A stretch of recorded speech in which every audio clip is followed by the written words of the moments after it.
I have you here, I would love to get your opinion on a long-held belief of mine that may be 100% wrong. But I feel, and I'm only bringing this up because it's happening so much right now, when an employee comes to you and says, I've received an offer to go work at this place.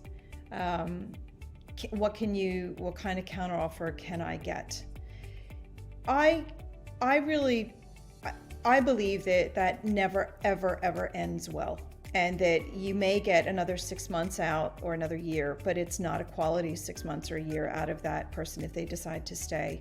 I feel like it's kind of too late by then. As I say that, I know that sounds rather binary. Well, what's your view on that? I think I get exactly where you're coming from. I think if they have gone out to the market and they found a job that pays them more, I think, or a job that they prefer. If it's a job that they really want to go to, they'll just resign and say, "Please don't counter offer me." Probably, unless they're a bit of a narcissist, in which case they just want to see what you're going to do, right? In which case, I think let them go.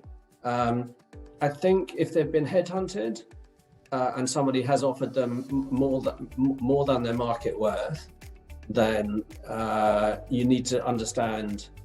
I think you just need to look into that and talk to them about it. Say, what do you think they offer other than the money? What do you enjoy about working here? What do you think you'll enjoy about working there? What's the risk associated with those two? And just help them through that process. But the important thing to remember through all of this is they have free will, and it's very difficult sometimes when you're emotionally engaged, and it feels like that perhaps they've been a little disloyal. But actually, the one right they do have is to decide exactly where they want to work. And the free market is allowed to offer them other things. So I think you have to help them through that for sure.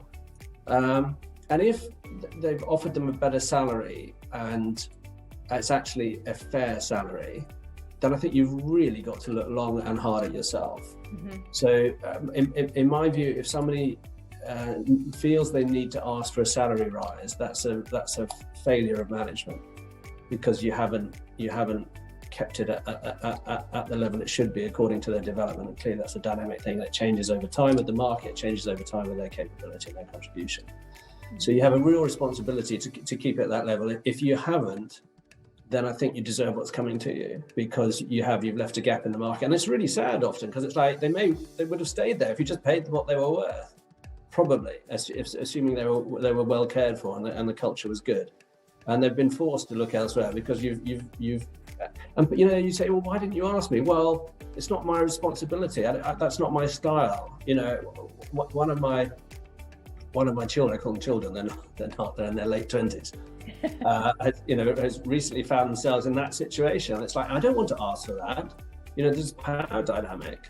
So you need to acknowledge that and make sure you're paying them at the level they should be paid at, so that you're not leaving them open to being offered elsewhere. And as I said, it's not generally about money, but it is about money if you're not paying them enough.